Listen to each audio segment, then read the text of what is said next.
अत्यंत गंभीर स्वरूपाचा आहे की आज आमच्या मुस्लिम बांधवांचा ॲक्सिडेंट झाला. 2 व्यक्ती जे आहेत ते अत्यंत सिरियस आहेत आणि इथे ॲम्ब्युलन्स असल्यावर सुद्धा जेव्हा ड्रायव्हर नाही ही अत्यंत शोकांतिका म्हटली तरी त्या माध्यमातून चालेल. आता सिव्हिल सर्जन त्यांच्याशी बोलणं झालं, तुम्ही तातडीनं ड्रायव्हरचे पदं भरण्यात यावे, नाही तर हे जे आंदोलनकार जे आंदोलनाला बसले हे लोक म्हणजे पुरं आंदोलन चिघळवतील. मग या काळी सिव्हिल सर्जन यांनी तातडीनं लक्ष दिलं गेलं पाहिजे. हॉस्पिटलच्या ॲम्ब्युलन्सवर आज 24 तास ड्रायव्हर पाहिजे. तुम्ही 2 शिफ्टचे ड्रायव्हर करा ना, एक जर कधी रजेवर असला दुसऱ्याला बोला. आणि शेवटी ती ॲम्ब्युलन्स ही इमर्जन्सी ॲम्ब्युलन्स आहे.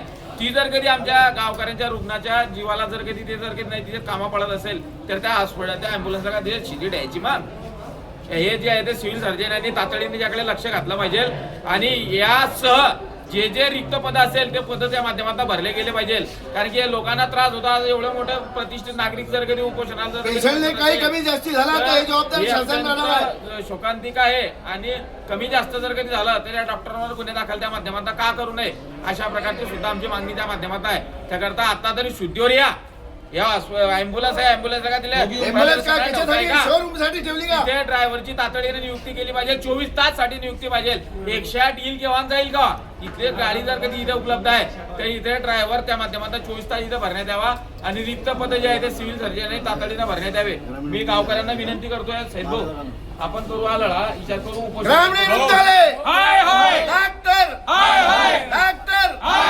डॉक्टरला सस्पेंड करण्यात यावा.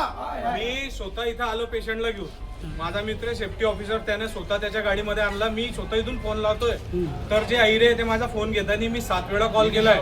बरं पेशंटला आम्ही आत घेऊन गेले. त्यापैकी 2 पेशंट सिरियस होते, एक लहान बाळ आणि एक मुलगा. आम्ही म्हणताय की ॲम्ब्युलन्स वाल्याला बोलवा, ॲम्ब्युलन्स वाल्याला बोलवा.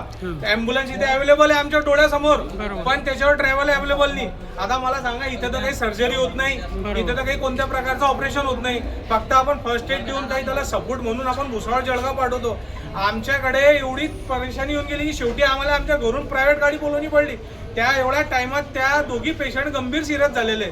आता मला सांगा ते 1 तास अगोदर पहिलेच हॉस्पिटलला पोहोचले असते तर त्यांच्या तब्येतीत फरक झाला असता की नाही. 26,000-500-700 लोक संख्येचा हा गाव.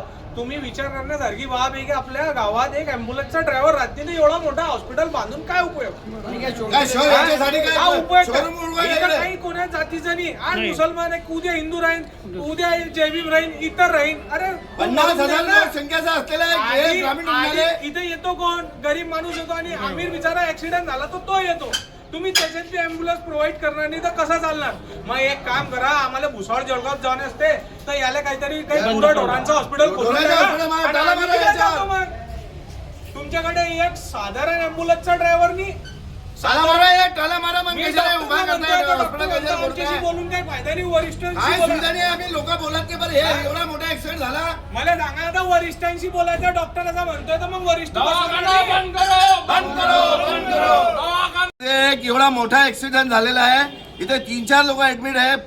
भरपूर मार लागलेला आहे, डोक्यावर मार लागलेला आहे, कंडिशन खराब आहे. 108ला फोन लावताय, ड्रायव्हर उचलत नाही फोन. इथे 24 तास डॉक्टर पाहिजे. मोठ्या मोठ्या डिंगा मारत होते लोक की इथे डॉक्टर राहणार 24 तास राहणार.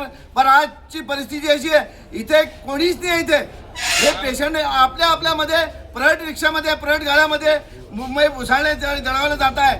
हे हॉस्पिटल आहे काय म्हणून आमचा या हॉस्पिटलबद्दल निषेध आहे. आम्ही निषेध करतो हॉस्पिटल आणि शासनाशी विनंती करतोय की डॉक्टरवर कारवाई करण्यात यावा, ॲम्ब्युलन्सवाल्यावर कारवाई करण्यात यावा.